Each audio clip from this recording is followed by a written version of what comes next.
Merci d'être avec nous, toujours aussi fidèles depuis le Salon COFAC 2024. Et on vous a proposé depuis hier et tout au long de cette journée également des entreprises engagées, et la COFAC bien sûr aussi, sur les questions de RSE, de pérennité financière, de bien-être au travail, d'environnement. Eh bien, on va continuer avec un groupe qui a été très précurseur en fait sur tous ces sujets, puisque lui, il travaille là-dessus depuis 60 ans. Oui, vous avez bien entendu, 60 ans. Bonjour Didier Coppel. Bonjour. Vous êtes directeur négoce du groupe Fischer, qui est donc spécialiste de l'administration, du développement et de la production d'ancrage métallique et de chevilles nylon. Alors d'abord, pourquoi cet engagement qu'on appelle maintenant RSE, mais qui à 60 ans n'était pas du tout appelé comme ça, et était finalement logique pour un groupe comme le vôtre? Alors tout d'abord, l'engagement ne date pas d'hier, il date d'il y a 40 ans et il est vraiment fortement ancré dans l'ADN du groupe. Et nous pensons fermement qu'un développement durable doit se faire en harmonie avec l'environnement, les collaborateurs et puis la société d'une manière très générale. Oui, et puis dans le monde dans lequel on vit, c'est vrai que aussi c'est bien de donner du sens, des valeurs à son entreprise. Et puis les clients sont de plus en plus demandeurs. C'est-à-dire que maintenant, on achète des marques qui s'engagent. Tout à fait. Et on les privilégie. Tout à fait, vous n'avez pas tort de le dire. L'engagement, il est vital. Et si vous ne pouvez pas prouver aujourd'hui de votre implication au travers d'une politique environnementale, ça vous priverait de beaucoup de marchés. Alors, comment se matérialisent concrètement vos actions pour protéger l'environnement? Alors, toute notre politique environnementale prend appui sur 12 principes directeurs, alors en lien direct avec les objectifs de développement durable de l'ONU. Ah, vous êtes calqué sur l'ONU? Tout à fait. D'accord. Oui, oui. C'est une norme qui prend le nom de ODD. Voilà, ODD 2, 3, 4, 5. Voilà. Pour vous donner un exemple, depuis 5 ans, on est passé d'une électricité carbonée à une décarbonée. Et notre impact au niveau de l'environnement a été de diviser par 4 nos émissions de CO2. Autre exemple, toutes nos palettes qui partent de la production vers nos différentes plateformes ne sont plus emballées. Et les cartons ne tiennent qu'avec un point de colle. Voilà, donc in fine, c'est plus de 40 tonnes de films étirables en moins qui ont été consommés. Alors, je suppose quand même que cette stratégie a un coût. Comment est-ce qu'on fait pour qu'il y ait un équilibre entre les investissements qu'on fait pour rendre son entreprise RSE, mais pour garder quand même qu'il n'y ait pas de trou financier? Oui. Voilà. Alors, elle a un coût, mais elle produit beaucoup d'économies également.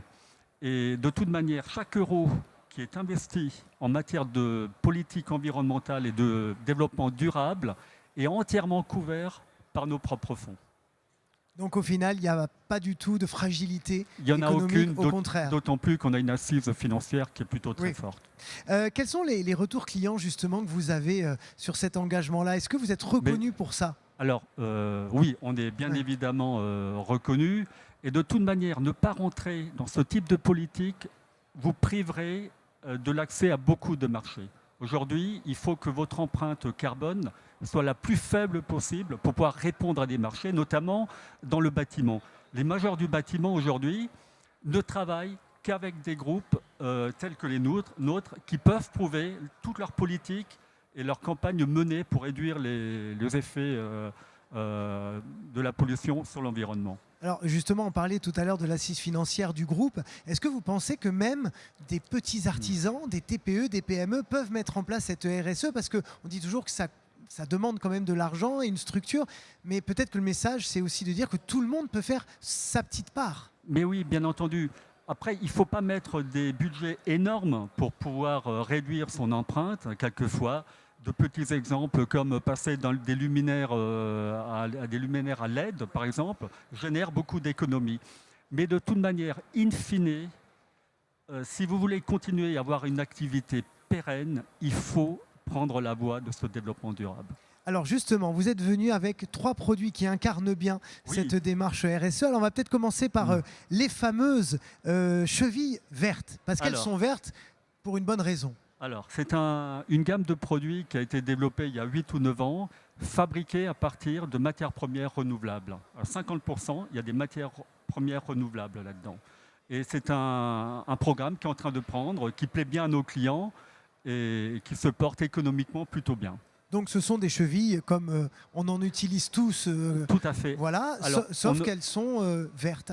Elles sont vertes et nous gardons les mêmes propriétés mécaniques Voilà. en termes de tenue. Voilà, ça ne change absolument rien. C'est juste la rien du tout. composition Voilà. qui change. Alors, pour revenir quand même à la gamme verte, aujourd'hui, beaucoup de collectivités, lors de leur appel d'offres, font appel et vous demandent de répondre avec des produits, un pourcentage de produits recyclés. Vous avez également, qu'est-ce que c'est? C'est une colle? Alors, Non. ce n'est pas une colle, c'est un scellement chimique Oui. qui n'a pas d'équivalent et qui est dénué de tout composé chimique. Donc, vous Mais pouvez... attendez, comment c'est possible alors qu'on fait des choses comme ça depuis des dizaines et des dizaines d'années avec des composés chimiques? C'est même à ça qu'on les reconnaît. Oui. Comment vous pouvez faire ça? Alors, c'est votre petite tambouille, j'ai envie de dire. C'est notre tambouille. Qu'est-ce que vous pouvez nous dire quelles recherches vous ont amené à ça? D'abord, la demande de la part des majors du bâtiment qui voulaient un produit recyclable. La contrainte pour eux, c'est dans l'évacuation du produit sur les gros chantiers.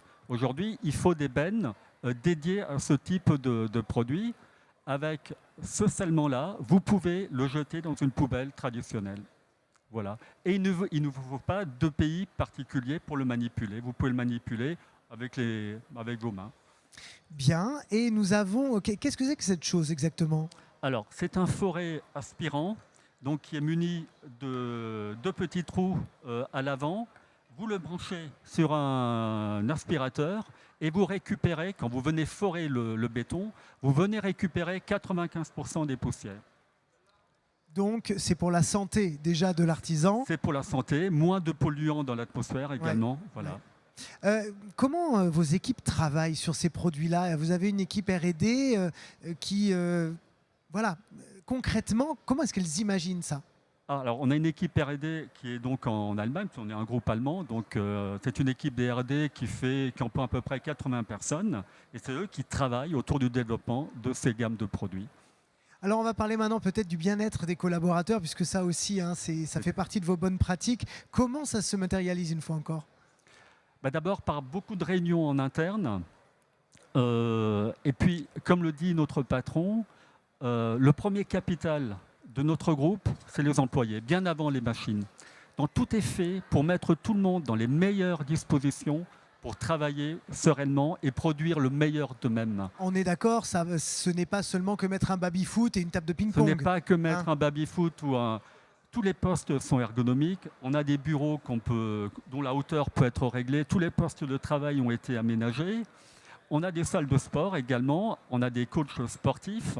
Alors pour vous donner une idée, le taux de santé de nos 5000 collaborateurs est de 96%. Alors autant vous dire qu'on a un taux de santé qui est un des meilleurs au niveau mondial.